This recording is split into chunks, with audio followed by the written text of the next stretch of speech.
Dave, start this one out, buddy. All right, welcome back, Greg Hemmings. Video 3, episode 3. We've been walking people through this fabulous process that we have learned and worked through over the last number of years. Yeah. We've shared a lot of information. We've talked about some of the challenges that people have being thought leader in the marketplace. Today, we're going to do what? Well, first of all, we're going to review once again our 4-step boiling point process, which is, again, identifying avatar, becoming a subject matter expert, being seen as a thought leader, and building community. And you didn't even have to do that looking at the notes. Last episode I did, but now it's committed to memory you because are awesome. This is our patent, trademarked, unique process that you and I have built together. Yes. Trademark. And now I've memorized it, so that's good. I love it. So Dave, in the last one, we're kind of more of a 1,000-foot up in the air look at the process. Yeah. Let's go into a little bit of deeper detail. So I do want to go in, but one thing I wanted to point out just before we do that is something I've noticed is it's easy to look at something. And I want to caution people from doing this is to look at it at 1,000 feet and go, well, that makes sense. That's easy. And then move on. And then move on. And but there's something about the discipline around diving into it, really understanding it, taking the time, being intentional and disciplined, and walking through each of the steps, which makes it successful. And we gave some examples of success we've had. And we gave some examples of the podcast and some success we've had using the process as well. So I'm going to caution people not to kind of, oh yeah, that's kind of nice, and then walk away. And the example I use, it's like building skills. I played a lot, as people know, I played a lot of hockey. One of the most important skills, one of the important things in hockey is skating, right? I grew up skating. I thought I knew how to skate, but I'll tell you, when I got to a certain level, and I was playing junior hockey, and I was playing with guys that went on to play the National Hockey League, that's when I really understood what skating was. And I use that as an example where, some of the steps you're going to go, oh yeah, I get that in theory, but you really drill into it. Please give it the attention required. We're going to go into it in some detail here. We're going to encourage people to join us to go much deeper down the road. But whether they go with us farther down the road or they just stop here, please just don't give it lip service. I would really encourage you to consider what we're talking about and dig in and drill deep. Yeah, you're right, because it does sound simple, and thankfully it is simple. But it's not something to be laissez-faire about. And I've got a similar story too, Dave. I've got another online course that I've developed called Filmpreneur, and that's for the startup filmmakers who really want to make an impact in the world. But to do so, they got to build sustainable, profitable businesses. And if you are a filmmaker checking this out, filmpreneur.net, go check it out. Love to have you on there. One of the stories that I talked about is our TV series called Cubicle to the Cage that we had on RadX, which is a really cool HD channel, all about extreme sports and whatnot. And we had an MMA series, and it was an incredible series. And it was really interesting because we went in after producing a fair bit of smaller projects in the past. So we went a little cocky, thinking we knew it all. And we didn't follow the process. A process is when you're doing a TV series, you get a cut. You get an edit of episode 1. You get the broadcaster to look at it, give you notes, and then you fine tune, tweak. The thing is, the process was really long for us, and we weren't getting our notes back quickly. So we decided to keep on making the edits because we thought the show was so good, and it was. We got 5 episodes in, so much effort, so much attention, and then when the broadcast executive saw it, they were like, start over again from scratch. This isn't what we wanted. So kind of like the, thinking you've got it. Right. Like you talked about the skating. Yes. And it was a big lesson learned. Yes, and, yeah. That's a really good story as it relates to this and when we dive into some of this. Completely, yeah. Okay. I've never heard that story. So that's I got lost. I thought I knew. You should take the Filmpreneur workshop, Yes. and they can hear all my failures. And where is that again? Where do I find that again? www.filmpreneur.net. Nice. Okay. So let's dig in. Okay. Let's jump in. And the avatar, Dave, I think you should take this one because as an executive coach, you've done this for me. You've taken your clients around the stumbling blocks of figuring out who are we selling to? Like, who's our audience? Who's our customer base? Who's the avatar? So do you want to take a stab at this? Yeah. Well, and at the end of the day, when we're talking about avatar, it is like sometimes the who you think your customer is isn't actually your customer.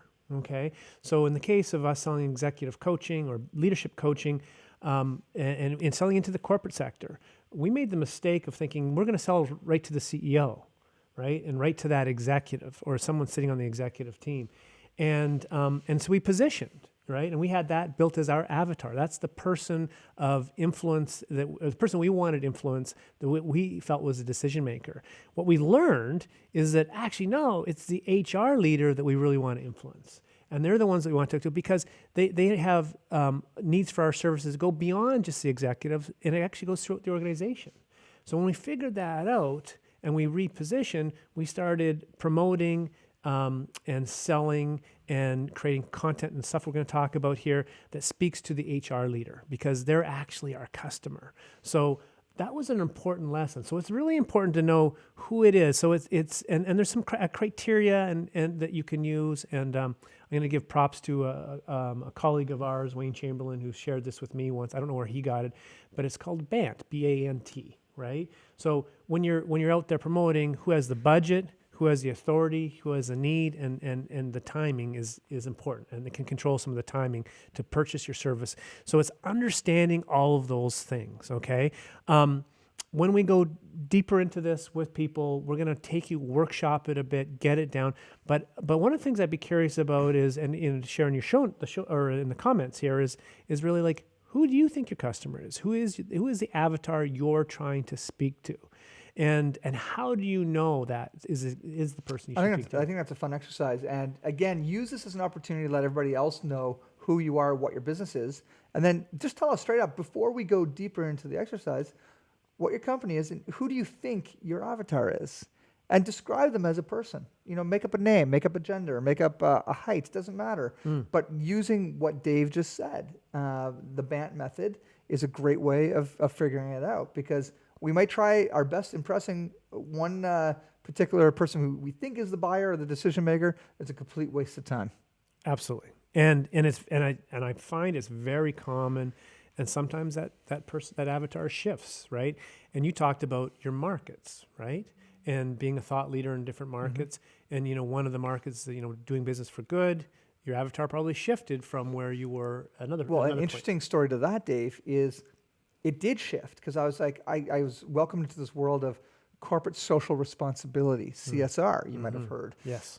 Big companies they've got offices of CSR people, making sure the company is behaving well, essentially, and doing good in the world. So we started trying to sell to CSR, which is similar to you with the HR. And we spent a lot of time, I'd say a good year, trying to push into the CSR and got all the interest from CSR people. They loved us. They loved what we were doing. They wanted us. They never had budget. Because you know why? In most cases right now, big companies are hiring CSR still as tokens to say, oh, yeah, we've got that covered, where it's not necessarily heavily ingrained into the C-suite yet. Gotcha. So it's a progress, of course. Yeah. So then we said, okay, wait a minute. CSR has our back. They want the product. They don't have the budget. Marketing has the budget. So we started to realize that our avatar is a CSR who actually has really strong relationships with their marketing team. Wow. So that's a hyper niche. So now I know when we're doing any of our thought leadership content marketing, who are we speaking to? We're speaking to the people in the organization, whether they have a CSR department or not, but care about corporate social responsibility, but also have influence in the marketing budget. So Nice. that's pretty niche. What I like about this, and the whole point of identifying your avatar, is that I liken it to, knowing if you're starting somewhere, identifying the point you want to get to. So it's almost like having a GPS, right? And if we're in St. John, New Brunswick, wonderful province within Canada. Are you going to Boston, which would be south of us, or are we going west to Montreal? And, the plan, the map, which we're going to talk about next, some of the stuff in terms of becoming a subject matter expert, is going to be different based on who your avatar is. So do you think that's enough for that? I think that's good. And just as a little teaser, we're going to have one more episode after this, a really quick one, and that's where we're going to invite you, if you would like to go deeper on any of these topics, we're going to invite you to come along into a webinar series. It is going to come with a small registration fee, and there's no pressure to go, because at the end of these 3 episodes, you will have the toolkit. What we want to do in the 4th is invite you in to really understand the tools, and that's where we're going to go. So we'll remind you again in the next episode about that. Yes, and create the discipline and the focus. So it's not just hearing about it, but it's actually and using worksheets and stuff that we'll make available. Exactly. So becoming a subject matter expert. We're all subject matter experts. If you're here on this course, you are already a subject matter expert in something. You're selling something. You might be a executive coach. You might be a veterinarian. You might sell knitted sweaters. Whatever your business is, you have an expertise there that is more evolved than somebody else. Right? So you can consider yourself a subject matter expert. Now, there's some very interesting things to think about here is, and going back to that whole thing about us not being too overconfident, we can always continue to learn. So one of the ways Dave and I love to continue learning is by interviewing other people who are subject matter experts in their field. Mm-hmm. So even, like I mentioned a knitter, for example. Yeah. How does knitting fit in with marketing and filmmaking? Well, trust me, if you have a good intentional discussion interview with that person, you're going to learn something. Yes. Do you want to take it from that? Well, I was just going to say we have learned a process of interviewing others to help accelerate our subject matter expertise, and there's some ways to get enhance your subject matter expertise. And when we talked about in an earlier video, one could be more certifications. More training and that sort of thing. Another, what we're describing as a faster, cleaner way to get at it, and what we and actually my story I will share is when I was getting rolling, I wanted to own this leadership space, or not own it as much as being seen as this credible thought leader. Okay, and we're going to talk about platforms to support being seen as a thought leader. One of the things I recognized was, we've got a provincial newspaper, and it's quite well read, more so than other regions, I believe. And what would be the best way? Well, what if I interviewed business leaders, okay, that would be exposed to wonderful thought leadership? What if I interviewed them and put a column? And what if I got the front page of the business section? How would that help? And it would help in a couple ways. And we're going to talk about the third step in a second about being seen as a thought leader. So it certainly helped that. But here's what happened is I started interviewing business leaders, and I learned a massive amount. Of course. I learned so much about, the importance of having a 90 plan versus a 1-year plan. I've learned about how to, shift pensions, about, all this fascinating stuff that I never would have had before. So there's this level of learning that requires, and then what also happens is that you create social proof. You are seen with other leaders. So in our world, the business leader is good to be connected with in the work I do. So I'm using that as an example, and we use, and we're going to drill into this in our webinar series in terms of how do you interview? What's the best, most effective way? How do you pick the people you want to interview? And we have some examples here from podcasts as well. Yeah, and the other interesting thing here is, well, I don't want to say other interesting, probably one of the most key benefits of what we call the interview bait, and we mean that respectfully, is we are learning a ton. So selfishly, we're gaining check mark. Unselfishly, we are helping that other leader share their story. So we're essentially honoring the people that we interview. Mm-hmm. So it's really a win-win. We're learning, they get to share their story. But the other win, that's a win-win for both, is we're developing a relationship. And guess what? If you're intentional with who you're interviewing, it's a good chance those are the people that are going to come to you and work with you. So, for example, Dave has interviewed a ton of leaders in our local area. All of them probably have a need for executive coaching. Yeah. So it's a bit of a hack. It's a very respectful but highly effective hack. It's like throwing nitrous into an engine, into a carburetor to accelerate relationships. Yeah, it accelerates a relationship. And if you show up as anything else but authentic in yourself, it's not going to work. So there's a way to support having and this is all done. This isn't done in a slimy way. A slimy way. Right? It's Yeah, I like, think it's done in a very intentional, deliberate way, and where it makes sense, it really accelerates those I relationships. think a perfect example of that, Dave, is why we do this podcast for $0. Like, so many people say, why do you guys keep doing this? You're not getting paid for it. I'm like, well, because I'm learning constantly. Right. My number one priority about doing this podcast is I want to learn more because I'm a lifelong learner. Number two, I want to help share other people's stories. It's part of the values of what I am, what my company is all about. It's on brand. And number three, I'm building strong relationships that could very well become awesome sales opportunities down the road. It is a win-win-win.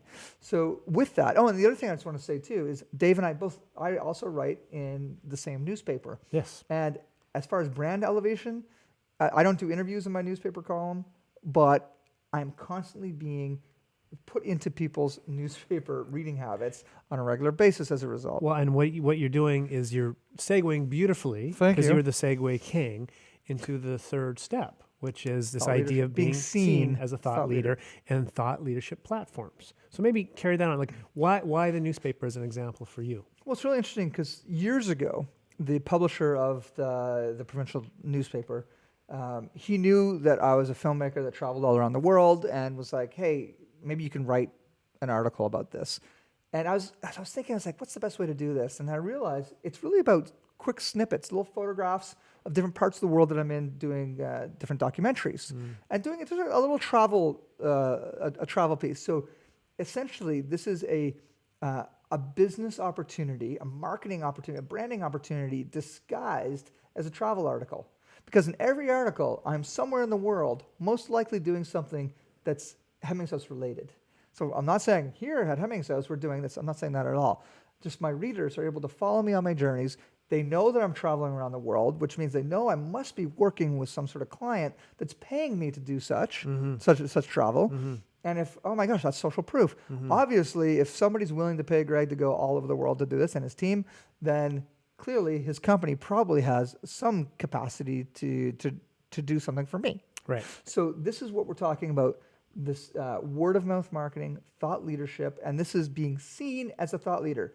So when people read my articles and read your articles, listen to our podcast, there's an assumption of credibility.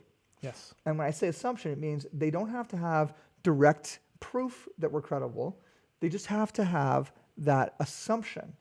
Direct proof comes a little bit later on, but as far as where thought leadership comes in hand, people can see other people as thought leaders without having direct proof that it is the case. Now, if it's not the case, you will be caught quickly. You know, so many people try to position themselves as thought leaders and they're not. And you have to be very careful playing in that territory. So what Dave and I do with the podcast, with writing, with a number of other tools that we'll go into.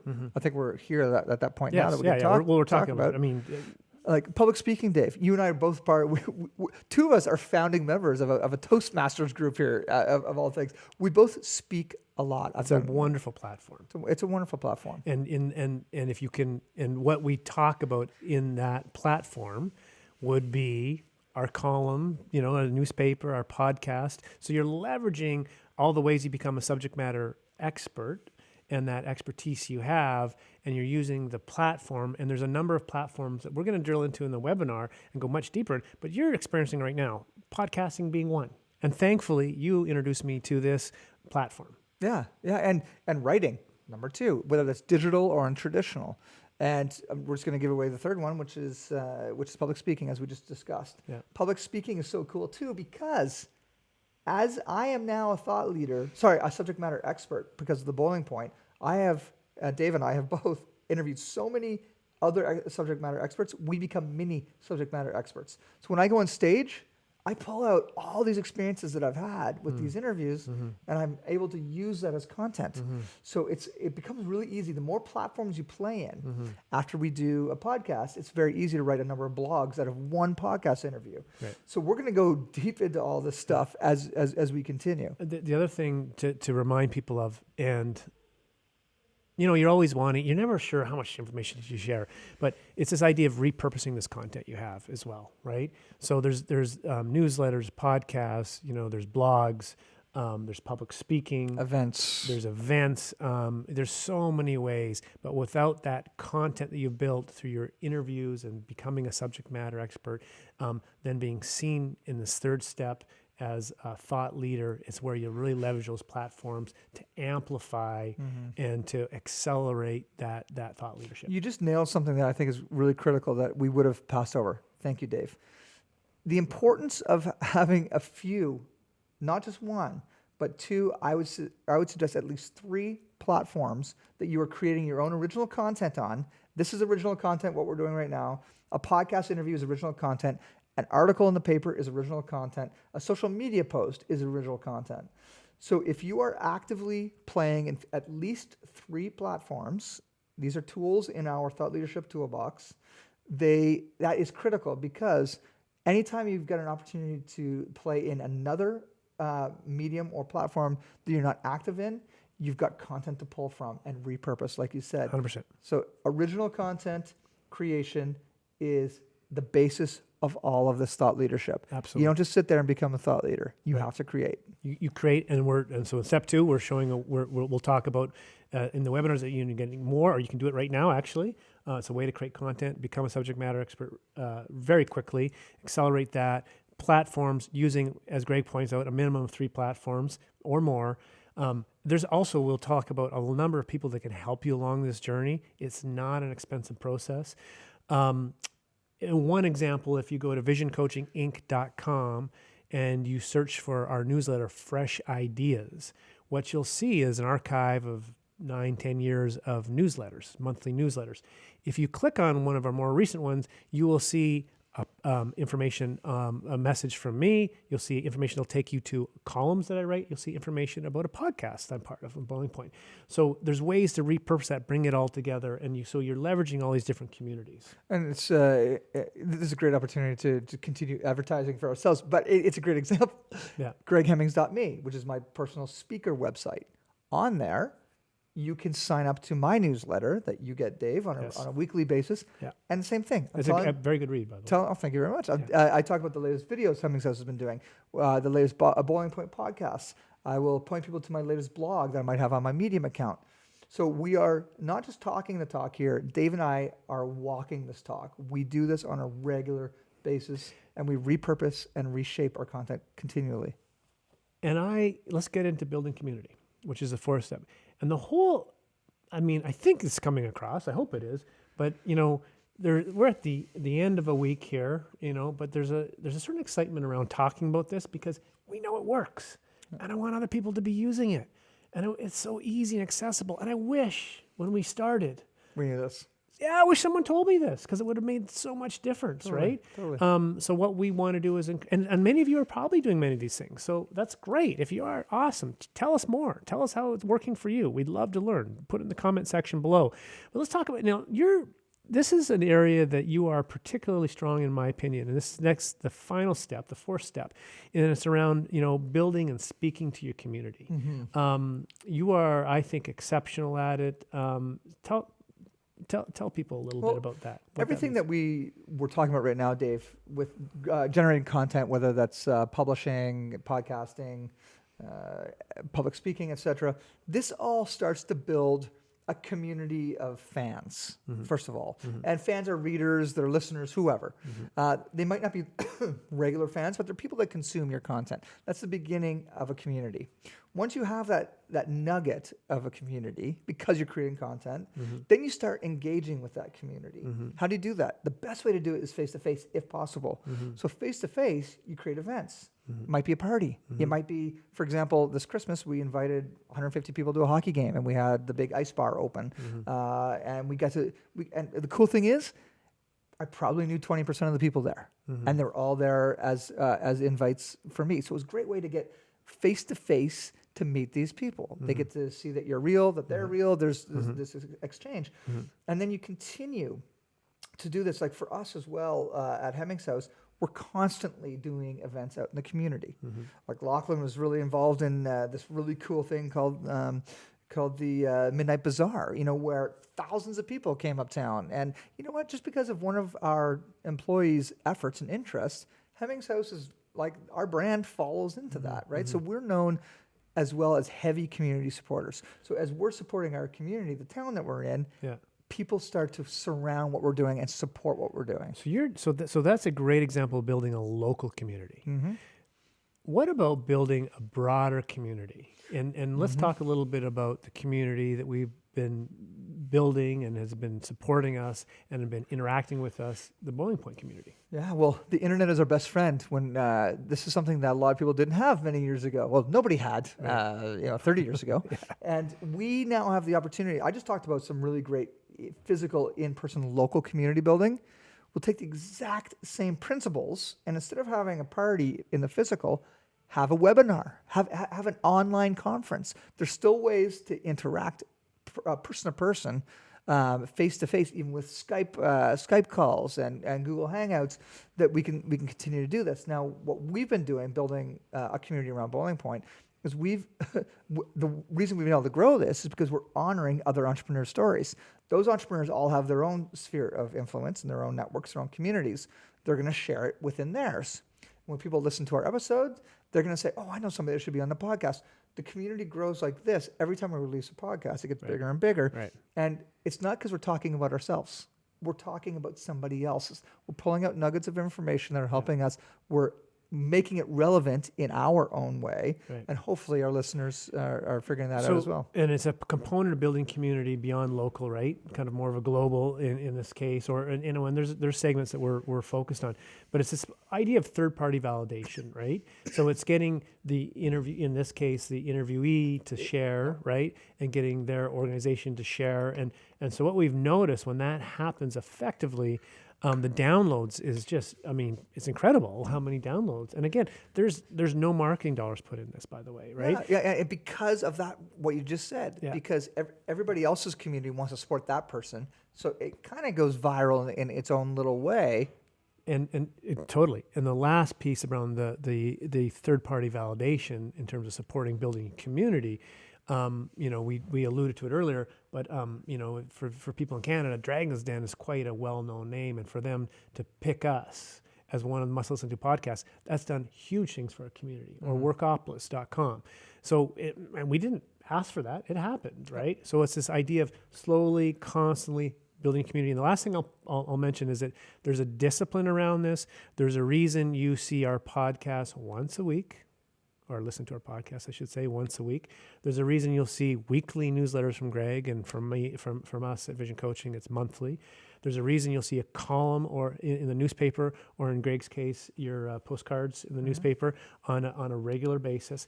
So this is where the discipline comes, okay? And this is where, going back to what we said earlier in this video, it sounds nice, yeah, I get it, but are you going to really create the discipline and the intention and create the formula to make it so it's actually repeatable and it doesn't take a lot of energy? And I just want to give a quick little foreshadow to what we will dive into later on, should you choose to move forward with us in the Boiling Point Process webinar series. It sounds intimidating when I said you need at least 3 mediums and platforms to play in. Don't worry. They often feed each other. So as an example, I alluded to this already. After you do a podcast and interview somebody on a podcast, you then have an amazing resource of blog content that came out of that interview. That's when you can write an article similar to what Dave does in the newspaper. Because your source is the interview you had with the podcast, then you write it into a blog or into a newspaper article. After that, if your third platform is public speaking, for example, now you've got all this rich content that you've got firsthand information, source information, to be able to share in your keynote or your next panel or your next workshop. So it's not as scary as it sounds. If you're intentional with it and follow the process, it feeds itself. Yeah. And it's not that hard because we can do it. Look at us. So, what do we want people to do now? What's in terms of leaving comments? What else do we want to ask? Yeah, well, I just think if you're this far already as an entrepreneur, there's a good chance you're already playing in social media. What's working? Small business person. Yeah. You might have Twitter a service. working? Oh, sorry. In terms of platforms, but I'm saying there's a whole bunch of people that could be watching this, not just entrepreneurs, right? That's right. Yeah. You're right, because thought leadership isn't just for entrepreneurs, for artists, for not-for-profits, for politicians, for everybody, you know. And what I was going to say is, what platforms are you working in right now? Love Like some people might say Facebook or Instagram. Right. I get so much active engagement on that. Then that's awesome. That's what we got to build off of. If that's where your current community is now, your social media community is going to be fundamental in growing your thought leadership. But that will be dependent on your avatar. Right. And we'll get into that later, because Facebook isn't where we need to be in terms of vision coaching. And there's a reason, because of our avatar. Your avatar. Yeah. So really, let's do a quick review here, Dave, 'Kay. because this is the end of our 3-episode This has series. been fun. We've got one more to go, a really quick one after this one. Yeah. But this has been fun, Dave. It's always Yeah. fun hanging out with you. This is why Yeah. we do the boiling point. Yeah. We discussed the 4-step process. Yep. Again, building avatar. Yep. Let's see if you remember them all. Being a subject matter expert, Being seen as a thought leader.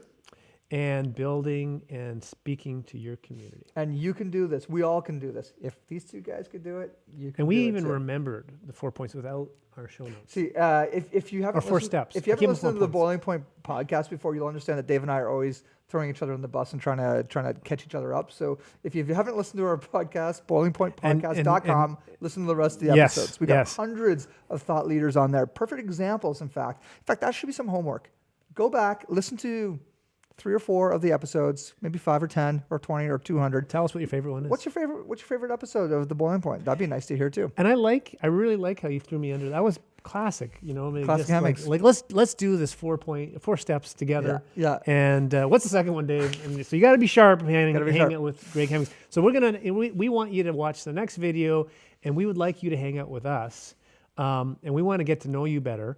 And I'm excited about, and there's not a lot of time for people to to jump into this and to experience what we're going to talk about in the next video. Yeah, so make sure you listen to the next one. And in fact, as soon as you're done watching this video, you're going to get an email immediately to watch the last one. So you don't have to wait like you have on the previous ones. So right now, go straight to it. And I want to say thank you for coming along with this journey. We really wanted to share this information because honestly, the two of us talk to people all the time about this stuff. And it's been fun to be able to package it up in these 3 modules, Dave. And I think we could do a lot more really cool stuff with all of our listeners and our fans Absolutely. and our friends. Yeah. And if you stop here, that's okay. Keep listening. Keep listening to the Boiling Point. Yeah, and just keep talking to us, and it's an invitation that will come sometime in the future. All right. And let's keep that pot boiling. We'll see you on the 4th video coming up in a second. Bye-bye.